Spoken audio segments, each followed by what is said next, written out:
Thanks for staying with us. Now, on his television show Monday morning, Piers Morgan accused the former English Defence League's leader Tommy Robinson of being a bigot for conflating Islam with Islamist terror. But is Morgan part of a minority in a country that's witnessing many Islamist attacks, but also a spike in Islamophobic incidents? Aisha Sindhu has this report.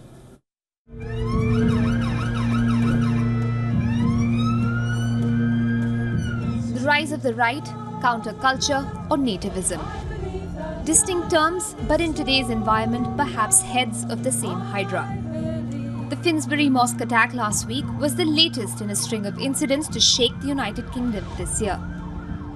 The difference was in how it was reported, in how it was termed. Prime Minister Theresa May, in her immediate comments, called it a potential terror incident. Comments she revised in the hours that followed to as a terrible terrorist attack. However, the white male perpetrator has increasingly been described as disturbed since then, raising the question whether an attempt was being made to distinguish his act from those of the Manchester suicide bomber and others. Figures released by London's Mayor Sadiq Khan showed a five-fold increase in Islamophobia attacks since the horror on London Bridge, with online hatred emerging as both cause and effect. But it isn't just online. The English Defence League's leader, Tommy Robinson, appeared on Good Morning Britain, saying the Quran was the reason why, quote, "we are in such a mess," end quote. The show's host, Piers Morgan, told Robinson he sounded like a bigoted lunatic. Ironically, it's that very word that is often used to describe perpetrators who don't fit the bill of who is perceived as a terrorist. Aisha Sindhu, WION. All right, let's talk about what's happening in Britain. It's seen a lot of terror attacks in recent weeks and months. Joining me live right now is WION's London Bureau Chief, Mandy Clark. Mandy, thanks so much for joining us. Hope you're doing well. Now, it's important to look at what the attacker, the Finsbury Mosque, said when he opened the attack. He said, and I quote, "I want to kill all Muslims." He didn't really say, "I want to kill all Muslim terrorists" or "I want to kill all terrorists." That really tells us a lot, really, isn't it?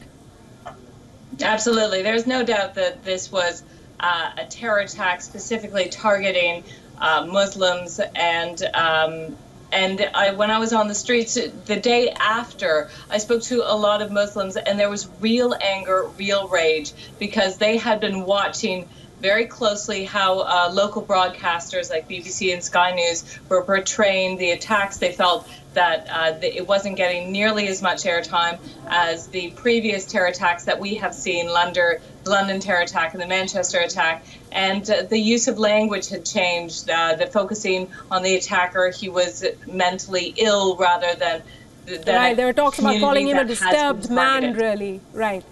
Please go on, Mandy. And so their point was that, you know, that they were a targeted group, a targeted community in fear. That part of the conversation simply didn't come about.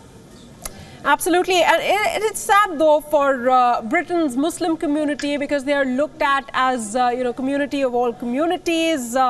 But with the recent happening, it seems like they've been categorized into this block of, Muslims that are here and they're doing harm to all the other Britons who live here. That's very detrimental. And it should come out from the leaders in Britain, really, what they believe in, because that really will shape the public perception in the days, weeks, months going forward.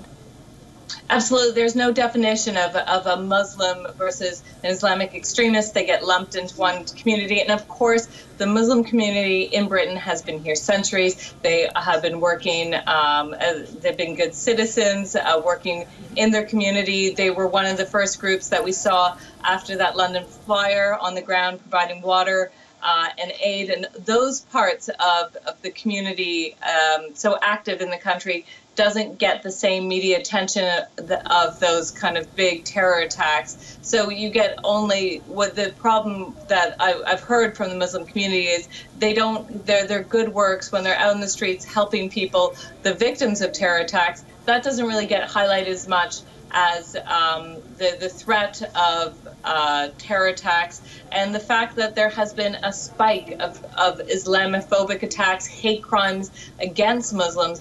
has gone nearly fivefold, and that doesn't make the media either. So they are very much living in fear. We hear a bit about it. Some women get their headscarf pulled off, then very violent attacks on individuals, but it really doesn't make the news as much as the big headline grabbing ones. So there is a need of a counterbalance. Absolutely. We do hope things will change. I mean, one can only hope for. But thanks so much, Mandy, for joining us here and putting forth a perspective on this Finsbury Park attack that we're talking about.